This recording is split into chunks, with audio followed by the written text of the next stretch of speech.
क्या हाल है dear students. उम्मीद है आप सब लोग ठीक होंगे। आज हम फिक्स प्रेपोजिशन को डिस्कस करेंगे।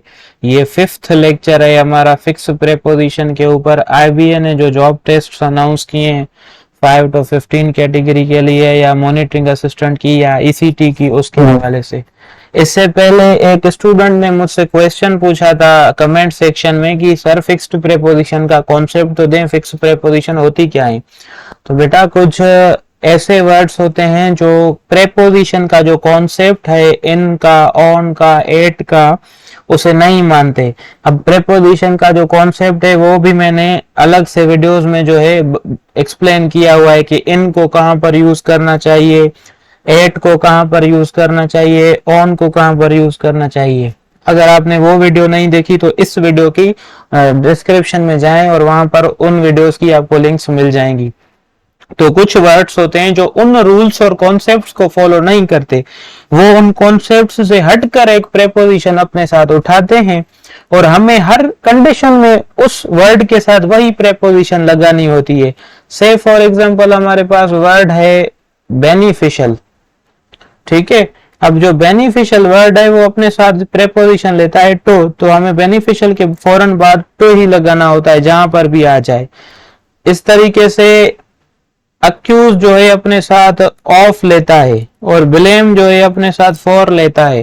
तो ये जो है प्रेपोजिशन फिक्स्ड हैं इन वर्ड्स के साथ कि हमें अक्यूज के साथ ऑफ ही लगाना है और ब्लेम को साथ फॉर ही लगाना है। तो इसे हम फिक्स प्रेपोजिशन कहते हैं। यानी कि कुछ वर्ड्स ऐसे होते हैं जो अपने साथ एक स्पेसिफिक प्रेपोजिशन लेते हैं और हमें हर केस में उनके साथ वही प्रेपोजिशन लगानी होती है। ठीक है, उम्मीद है आपको ये कॉन्सेप्ट समझ में आ गया होगा। मजीद जो है इन एग्जाम्पल्स के थ्रू समझने की कोशिश करते हैं। अब हमारे पास सेंटेंस है the principal exempted the student blank attendance. यानी कि प्रिंसिपल ने स्टूडेंट को अटेंडेंस के लिए माफ कर दिया या उसमें छूट दे दी।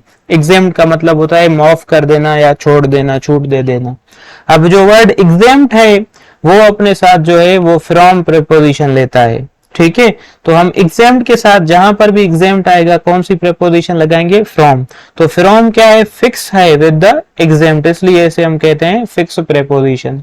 उम्मीद है आपको समझ में आ गई होगी। उसके बाद नेक्स्ट है he is dependent blank his father. Dependent अपने साथ ऑन लेता है तो he is dependent on his father, यानी कि वो अपने बाप का मोहताज है। उसके बाद he is desirous blank praise. Desirous अपने साथ ऑफ लेता है, ठीक है, यानी कि वो अपनी जो है तारीफ का ख्वाहिशमंद है, वो चाहता है कि लोग उसकी तारीफ करें। उसके बाद नेक्स्ट है I am very disgusted blank this book, यानी कि मैं बहुत ही जो है नफरत करता हूं इस बुक से। तो डिसगस्ट अपने साथ विद प्रेपोजिशन लेता है।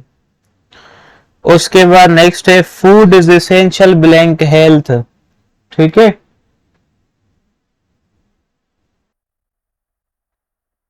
अब इसमें जो है एसेंशियल जो है अपने साथ फॉर लेता है। When it comes to health, जब कोई भी चीज हेल्थ के लिए एसेंशियल हो तब हम एसेंशियल के साथ फॉर लगाते हैं। उसके बाद नेक्स्ट है health is essential blank happiness. अब यहाँ पर भी है जो है एसेंशियल आ गया। एसेंशियल अगर हैप्पीनेस के पहले आ जाए तो उसके साथ टू लगाते हैं। Health is essential to happiness. अगर एसेंशियल के बाद हेल्थ वर्ड आए तो उसके साथ फॉर लगाएंगे, अगर हैप्पीनेस आए तो टू लगाएंगे। ठीक है, तो ये आप ध्यान में रख लेना। उसके बाद नेक्स्ट है be faithful blank your country. अपने मुल्क के साथ वफादार रहें। Be faithful to your country, B is the correct choice. उसके बाद नेक्स्ट है never be false blank your friends. अपने दोस्तों के साथ जो है झूठे ना बने, उनके साथ गद्दारी ना करें, उन्हें धोखा ना दें। तो डी जो है करेक्ट चॉइस है। फॉल्स अपने साथ टू लेता है। Never be false to your friends. उसके बाद नेक्स्ट है he is fit blank army. वो आर्मी के लिए जो है फिट है, तंदुरुस्त है, तो फिट के साथ फॉर लगाते हैं। He is fit for army.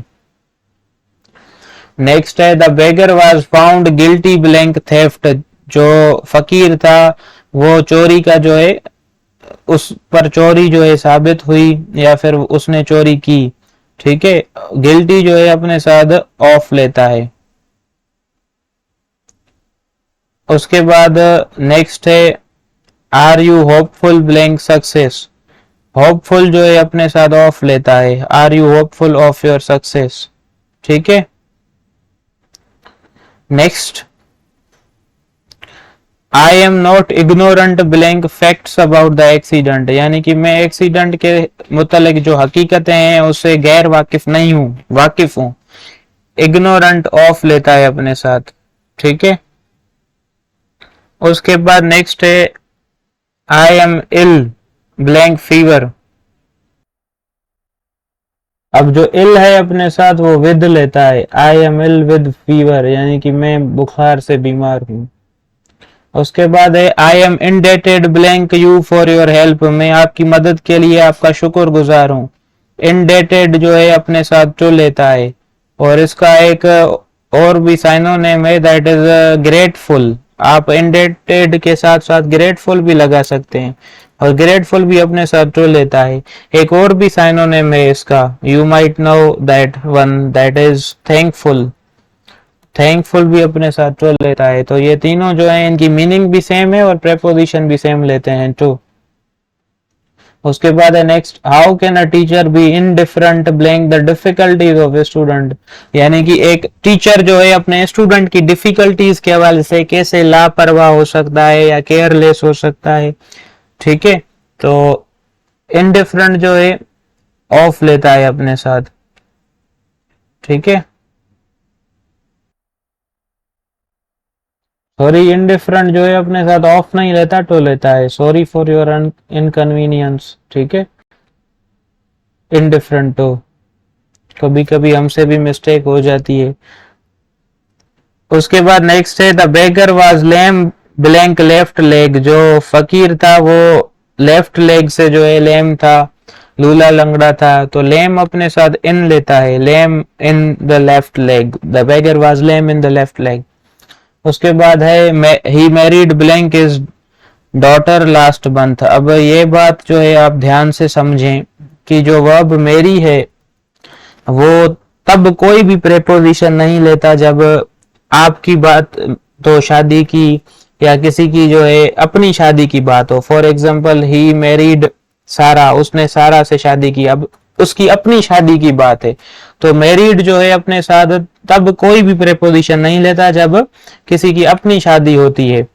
हम ये नहीं कह सकते कि ही मैरिड टू सारा, ये गलत हो जाएगा। आपको एग्जामिनर कंफ्यूज करने के लिए दे देता है ही मैरिड टू सारा, इसमें कौन सा एरर है, तो आपने नो मीन्स टू जो है उसमें एरर करना है, क्योंकि मैरी जो है इस कॉन्टेक्स्ट में अपने साथ प्रेपोजिशन नहीं लेता। पर अगर आप किसी दूसरी की शादी की बात कर रहे हैं, जैसे कि इस सेंटेंस में है कि उसने अपनी बेटी की शादी करवाई लास्ट मंथ, तब जो है प्रेपोजिशन यूज होता है मैरी के साथ, और वो होता है off, O double F. He married of his daughter last month, यानी कि उसने अपनी बेटी की शादी करवाई। ठीक है, उसके बाद नेक्स्ट है he married his daughter blank a rich merchant, उसने अपनी बेटी की शादी एक अमीर जो है इंसान से जो है करवाई। तो यहाँ पर जो है एट लगेगा, किसी से करवाई वो अगर आप मेंशन कर रहे हैं तो टू लगेगा। ठीक है, he married his daughter to a rich merchant, और यहाँ पर भी जो है ऑफ लगेगा, मैंने ऐड नहीं किया मैरिड के बाद क्योंकि दूसरे की शादी की बात है। He married of his daughter to a rich merchant. ठीक है, टू द पुअर गाय, तो किससे शादी करवाई उसके हवाले से हम टू लगाते हैं। उसके बाद नेक्स्ट है sleep is necessary, sleep is necessary blank health, जो नींद है वो सेहत के लिए जरूरी है, नेसेसरी के साथ टू लगता है। ठीक है, उसके बाद नेक्स्ट है the boy has often be negligent blank doing homework. ठीक है, जो लड़का है वो काफी जो है क्या है, लापरवाह है होमवर्क करने के हवाले से। तो नेग्लिजेंट जो है अपने साथ इन लेता है। ठीक है, boy has often been negligent in doing homework. उसके बाद नेक्स्ट है my academy is opposite blank the town hall, मेरी अकेडमी टाउन हॉल के बिल्कुल सामने है, अपोजिट अपने साथ टू लेता है। ठीक है, उसके बाद नेक्स्ट है all the seats in the front row are occupied blank the guests. सारी सीट्स जो हैं फर्स्ट रो में या फ्रंट रो में गेस्ट्स ने रिजर्व कर ली हैं, तो ऑक्यूपाइड बाय लेता है। ठीक है, occupied by some person, occupied by some people, जब भी ऑक्यूपाई के बाद लोगों की बात हो तो बाय लेता है। ठीक है, उसके बाद नेक्स्ट है he is very popular blank his students. वो अपने शागिर्दों में, ठीक है, तालिब इल्मों में बहुत मशहूर है। तो आपको ये स्ट्रेंज फील होगा सुनकर कि पॉपुलर अपने साथ विद लेता है। He is very popular with his students. ठीक है, उसके बाद नेक्स्ट है I M proficient blank English. मैं जो है इंग्लिश में माहिर हूँ, तो ए जो है इसका करेक्ट ऑप्शन है। I M proficient in English, proficient अपने साथ इन लेता है। उसके बाद नेक्स्ट है he is adapt blank speaking English. वो इंग्लिश बोलने में बहुत माहिर है, होशियार है। अडेप्ट जो है अपने साथ एट लेता है। ठीक है, उसके बाद नेक्स्ट है he is quick blank mathematics. वो जो है मैथ में बहुत जो है तेज है, तो quick at mathematics. Similarly good at mathematics. ठीक है, उसके बाद next she is well qualified blank the job. वो जॉब के लिए जो है अच्छे से क्वालिफाइड है, तो क्वालिफाई अपने साथ फॉर लेता है। ठीक है, उसके बाद नेक्स्ट है you are responsible blank me for the management of business. तुम जो है मुझसे बंधे हुए हो, तुम्हारी रेस्पॉन्सिबिलिटी जो है मुझसे जुड़ी हुई है मैनेजमेंट के हवाले से। अब देखें, रेस्पॉन्सिबल अपने साथ दो प्रेपोजिशंस लेता है। अगर responsible, if you are responsible to a person then you add to with responsible. अगर आप जो है किसी बंदे के तरफ जवाब दे हैं, आपको किसी बंदे को जवाब देना है, तो रेस्पॉन्सिबल टू लेता है। पर अगर आप किसी सिचुएशन के लिए रेस्पॉन्सिबल हैं, किसी प्रॉब्लम के लिए रेस्पॉन्सिबल हैं, किसी मिस्टेक के लिए रेस्पॉन्सिबल हैं, तो जो है रेस्पॉन्सिबल फॉर लेता है। ठीक है, responsible for a mistake, responsible for something and responsible to person. अब मी, आप मेरे तरफ जवाब दे हैं, तो रेस्पॉन्सिबल टू। उसके बाद मैंने एक नेक्स्ट सेंटेंस लिखा है he has not responsible dash the accident. वो एक्सीडेंट के लिए जिम्मेदार नहीं है। अब एक्सीडेंट कोई इंसान नहीं है, एक हादसा, इवेंट है, तो इसके साथ हम फॉर लगाएंगे। उसके बाद नेक्स्ट है I am satisfied blank your work. मैं आपके जो है काम से मुतमिन हूँ, डी इसके साथ लगाएंगे विद। सेटिस्फाई अपने साथ विद लेता है। Are you short blank money these days. क्या आप पैसों के, आपके पास पैसे नहीं है आजकल, तो शॉर्ट ऑफ लेता है अपने साथ। Are you short of money these days. उम्मीद है आपको ये वर्ड्स समझ में आ गए होंगे। मजीद कुछ वर्ड्स को जो है हम नेक्स्ट लेक्चर में डिस्कस करेंगे। Thanks for watching.